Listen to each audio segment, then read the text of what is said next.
Good morning, welcome to Hunting and Fishing Northshore. I'm Al. And I'm Chris, and we're here to walk you through a bit of getting into fly fishing. I've been hardcore into it for 3 or 4 seasons now. Old mate Al here used to think it was, bloody mudfish, but you're getting a bit keen on it now too, aren't you? Yeah, I've just been doing it for a couple of seasons now. I've been lucky to have the tutelage of these fine men and the river ninja himself, Kiyoshi Nakagawa. I really didn't have any interest in it until introduced by these guys, and now it's all I can think about. Force them into it, and it's kind of hard to know where to begin sometimes, so that's what we're here for, here to walk you through it. The water may be cold, but it's fun.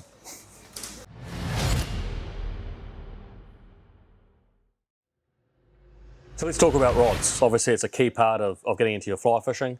There's a huge range of different price points. You can get into it from as little as $199. Al here's holding one of the new $299 Ricky sets that's come out for this season, an incredible value. You can spend thousands if you want to, or if you're really not sure you're going to get into it that hard, you can get your toe in the water at $199 for a really good set. I started that way with an entry-level Primal set, and then I just worked my way up to the point now that I've got more rods than I can actually fish with, and a couple of the higher-end ones too.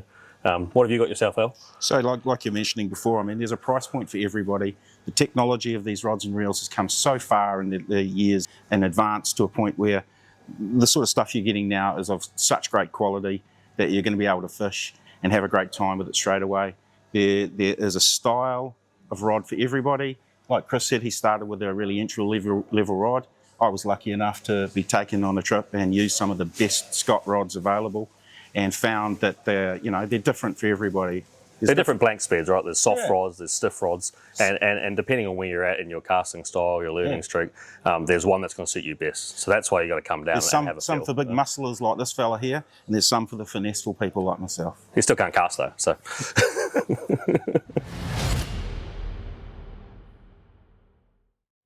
The next piece of information we'd like to pass on is choosing of lines and line weights. So there's a huge range of different rod weights, and a rod weight is basically the stiffness of the rod. They range a huge range, but commonly you kind of from your 4 weight up to your 8 weight for your freshwater applications, 4, 5 weight for your small, medium-sized streams, 6, 7, 8 weight for either all round or your bigger waters like the Tongariro in the 8 weight case. When you're getting into it, most people go with a 6 weight right in the middle. It can do everything, and you can't really go wrong. Our entry-level Primal sets and all of our sets can come pre-laden with a line. Otherwise, if we're making up a set for you, we do have a full range of fly lines available, and come and see us, and we can help match the right line to the right rod and kind of walk you through what you need for your situation.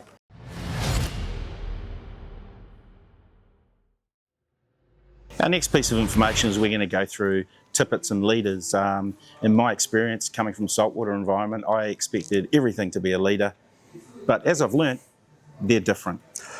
Yeah, so in fly fishing, a leader, we sell a tapered leader. The idea of that is it's thick at one end and it tapers down to your list weight, so 6 pound, 8 pound, 10 pound, whatever that happens to be.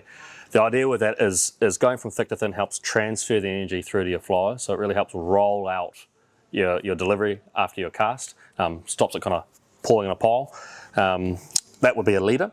Then tippet, whether that be fluorocarbon or copolymer, that's what you put on the end. So that's what you tie after your dry fly or after your leader, as you're building length or you're changing sizes of flies, you're cutting and adding those on.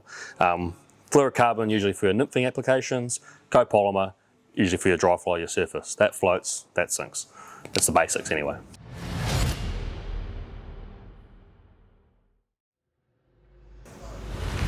Now we're going to run through a little introduction on casting. Obviously very different to if you've done a lot of saltwater fishing. With the saltwater fishing, your lure is creating the weight to cast the line. In fly fishing, the line is the weight rather than the lure. There's a lot of great resources out there. Obviously, if you come and you pick up a fly rod, you've never cast one before, you've got to start somewhere. We all did, and we all still learn as you continue to grow through your fishing journey. Manic's got a really good resource online. If you just punch into Google Manic fly casting or learn to fly cast video, there's a multi-part series there that can walk you through it. Extra helpful. Yeah, maybe you should watch it. The key part is practice. So get out on the lawn, on the grass, and get a feel for the rod. Obviously, you still want a little bit of weight on the end. Don't use a fly because obviously with a hook into it, you're going to be snagging the grass and it's going to be a pain. Get a little bit of fluff, some sort of weight just to help roll out the end of your leader. Exactly, being prepared is what it's all about, and the more effort you put into your beginnings, the better you're going to be at it.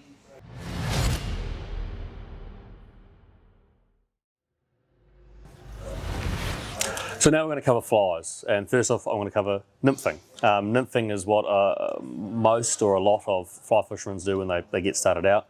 A nymph is subsurface, so most of the trout's feed is obviously under the water, they're swimming around, and a nymph is a bug or a larva of a bug.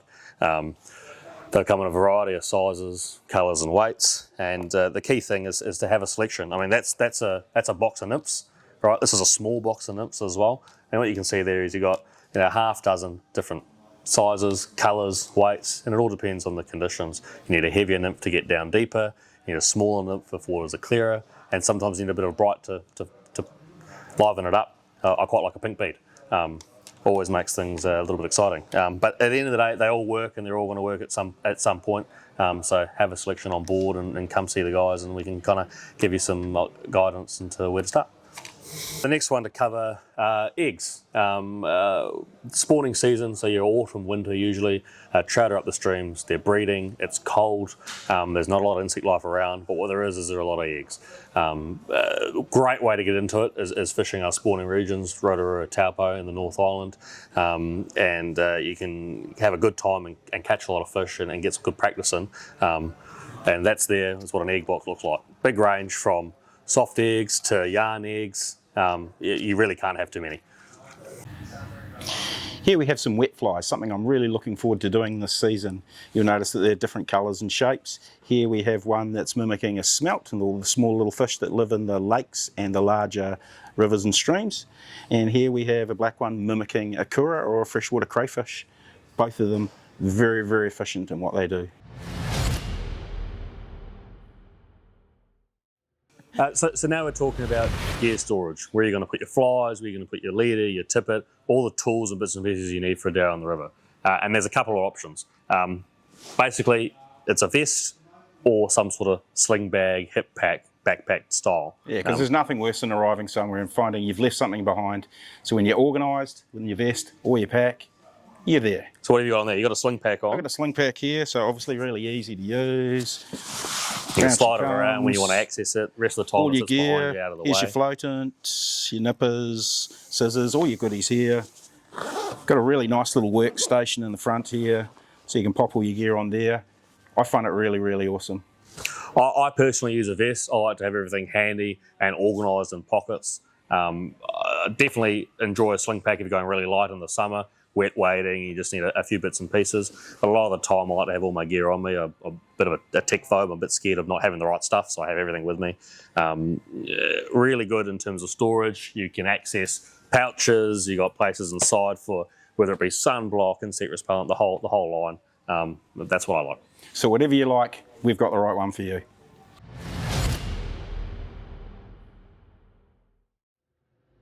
Let's have a look inside Al's bag. Looks like there's a bunch of junk in there, and that's what he drags around the river on a daily basis. What do we got, Al? Well, we've got some indicator yarn and indicator tube and obviously your indicator tool. So what's an indicator? Indicator is basically what floats on the surface there and allows you to see when the fish is biting your nymph or whatever you've chosen. Like a bobber in traditional fishing. Yeah. Made out of a fabric, so obviously if you were to put that in the water just like that, it's going to fill up with water and sink. So to counteract that, floatant. A couple of floatants there, depending on if you're running a dry fly or a yarn style indicator. There's nothing worse than your indicator constantly dragging under or your dry fly sinking in the foam line and it loses it. I mean, a good quality floatant is really key, and that's what Al's got, 2 of them there, so he's got his bases covered. Yep. What else have we got? We've got a few tools. We do, so we've got... Well, there's the tool, but I mean in the bag. So we've got some forceps that don't want to open because I don't know how to use them, but there we go, look at that. So those are basically what you're going to need to get the hook out of the fish. Or your face. Yeah, sometimes pretty stuck in there. They're very hard to get out. And you also got a pair of scissors on there to cut your indicator to size. Trim it down or cut it off the spool. And There's some nippers there as well. Looks like some here nice, they are. nice Sims Look at that nippers. on that cool loon On retractor. a zinger. Keep your stuff on you so you don't drop it in the water. You can see he's struggling to find us up. I'm a bit organised with my vest, but if it works for him. Exactly. Yeah. Nipper there to trim your line, so you cut your tippet, cut your tag ends when you're tying on flies. Makes it really easy just to cut through it rather than trying to gnaw through it with your old teeth. Also need a good net, good quality net to help land the fish. Nothing worse than the big one breaking off because you're trying to drag it up the bank. And a good pair of polarised sunglasses. These are Smiths, that's what I run. Alice has just gone self a pair after many trips with no polarised sunglasses. And how does that work for you? It's a lot better. I can actually see fish now. Can't catch them, but can see them.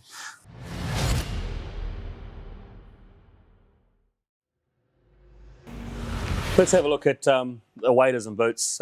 We wear a breathable wader, so fully waterproof, stops water coming in, but still lets air out, so you stay really comfortable. This is a stocking foot wader, which is what you want. Neoprene boot, but again, still fully waterproof.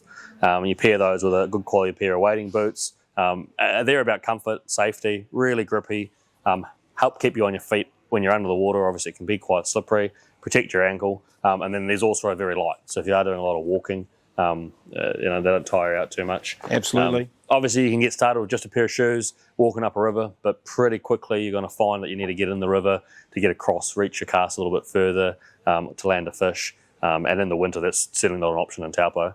Sometimes the ice is freezing in your guides, let alone you there with no protection on. So, yeah, great piece of kit, right? Yep, there's a boot and wader for everybody.